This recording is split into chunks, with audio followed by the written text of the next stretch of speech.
Well, I'd like to share.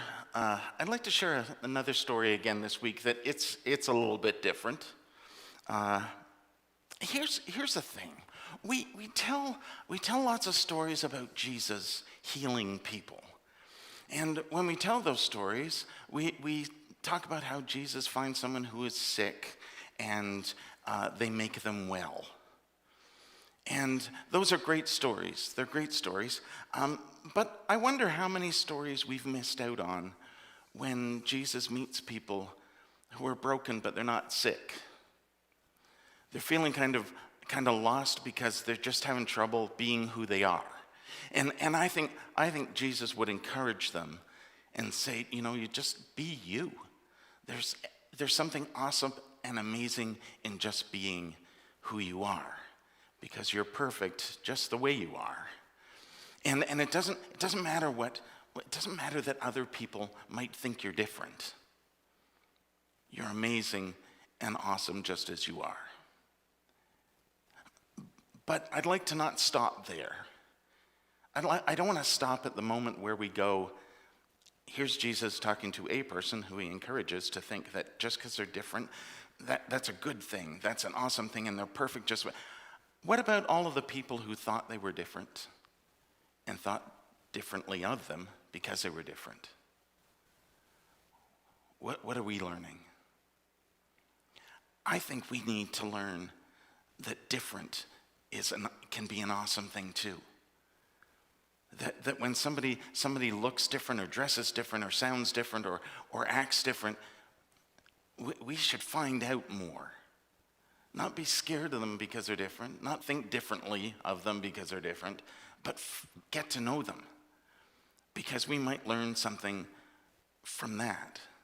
And we might, in fact, find ourselves doing something really exciting and having a great adventure because we got to know somebody.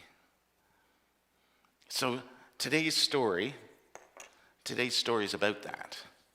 This story is called Maurice Micklewhite and the Tangerine Dress.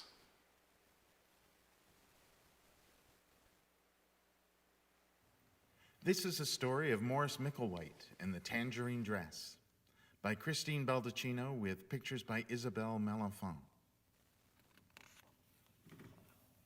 Maurice Micklewhite has a mother named Moira and a cat named Moo. Maurice likes Sundays because his mother makes him pancakes on Sundays.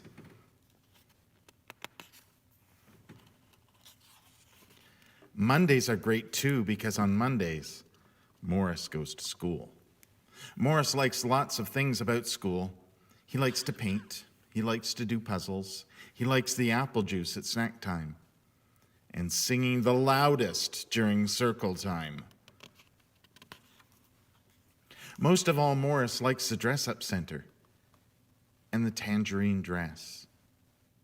Maurice likes the color of the dress. It reminds him of tigers, the sun, and his mother's hair. He likes the noises the dress makes. Swish, swish, swish when he walks, and crinkle, crinkle, crinkle when he sits down. He takes turns wearing all the different shoes, but his most favorite ones go click, click, click across the floor. Sometimes the boys make fun of Maurice. Sometimes the girls do too. Maurice pretends he can't hear their words over the swish, swish, swishes, crinkle, crinkle, crinkles, and click, click, clicks he makes when he walks. Maurice pretends he can't hear their words, but he can.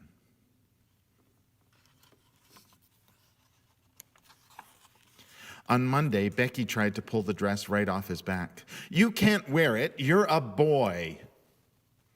On Tuesday, Eli, Henry, and the other boys wouldn't let Maurice ride on their spaceship unless he took the dress off. Astronauts don't wear dresses. On Wednesday, Bee and Leela noticed in Maurice's fingernails. His mother had painted them for him the night before. They chased him around the playground shouting, "Pinky fingers, pinky fingers." On Thursday, the boys wouldn't sit near Maurice at the snack table. "We don't want you to turn us into girls." On Friday, Morris pretended he had a tummy ache. When he thought of all the kids in his class and all the mean things they did and said, his tummy ached for real. His mother let him stay in his bed and read books about elephants. Moo sat on his lap. Moo liked elephants too. On Saturday, Morris's mother brought him some apple juice. As he took a sip, she stroked his hair, and Moo purred loudly. Morris suddenly felt well enough to do a puzzle. He hummed to himself and felt better still. On Sunday, Morris crawled out from under the covers after a wonderful dream about being on a space safari with Moo. In the dream, they saw big blue elephants and tigers the color of the sun that Morris could hold in the palm of his hand. The elephants swished, swished, swished as they moved through the grass, and the tigers ate giant leaves that crinkle, crinkle, crinkled, and their tiny teeth chewed them.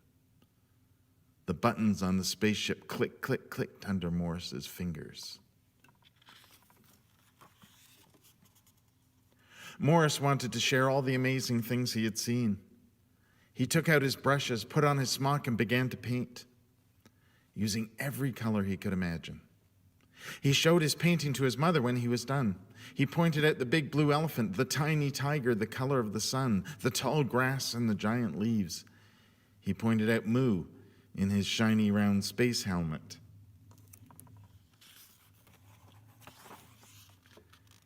"And who's that?" his mother asked, pointing at the little boy in the tangerine dress riding atop the big blue elephant. Morris was hoping she'd ask. "That's me," he said. On Monday, Morris went to school with his painting rolled up in his backpack. When he had the chance, he put on the dress that reminded him of tigers and the sun and his mother's hair. Morris swished, swished, swished. The tangerine dress crinkle, crinkle, crinkled. His shoes click, click, clicked. And Morris felt wonderful. Eli and Henry wouldn't let him on their spaceship, so Morris built his own. He hung his painting on the front of it and climbed in, ready to take off. "Are there really elephants in space?" Eli asked. "And tigers?" "If you follow me, we can find out," Morris offered. Eli and Henry followed Morris to a planet they had never visited before. As they explored, Morris swished, swished, swished. The tangerine dress crinkle, crinkle, crinkled. His shoes click, click, clicked.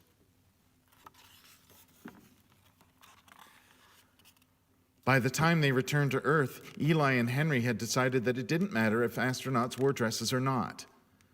The best astronauts were the ones who knew where all the good adventures were hiding. Morris smiled. He already knew that. When snack time was over, Becky demanded the dress. Morris told her she could have it when he was done with it. "Boys don't wear dresses," Becky snipped. Morris smiled as he swished, crinkled, and clicked back to his spaceship. "This boy does." The end.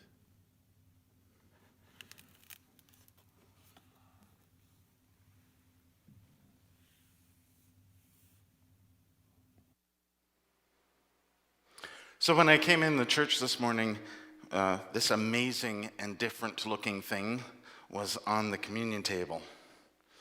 And this is a gift from Chris. And they made this. It looks like a loaf of bread, but it's red. And I wonder, let's see what it looks like inside.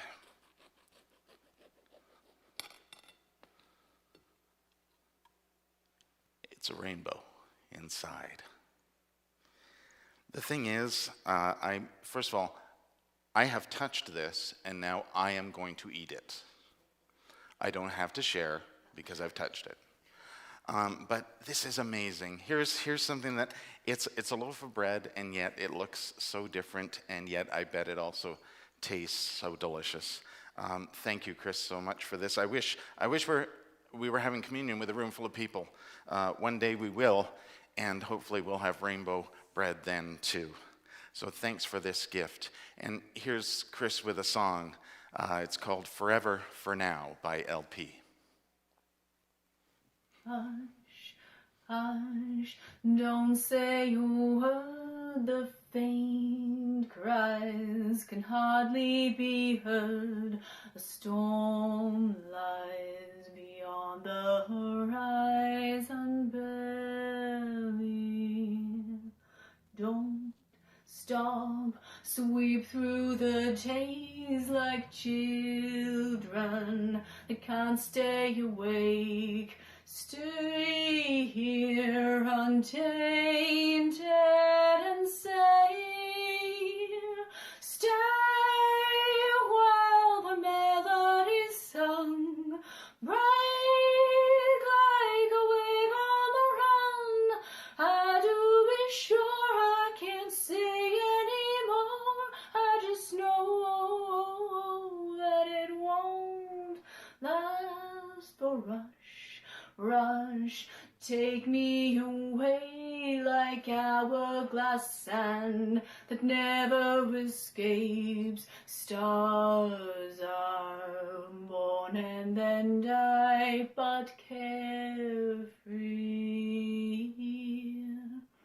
A small clock that ticks without time and watched by an ocean of eyes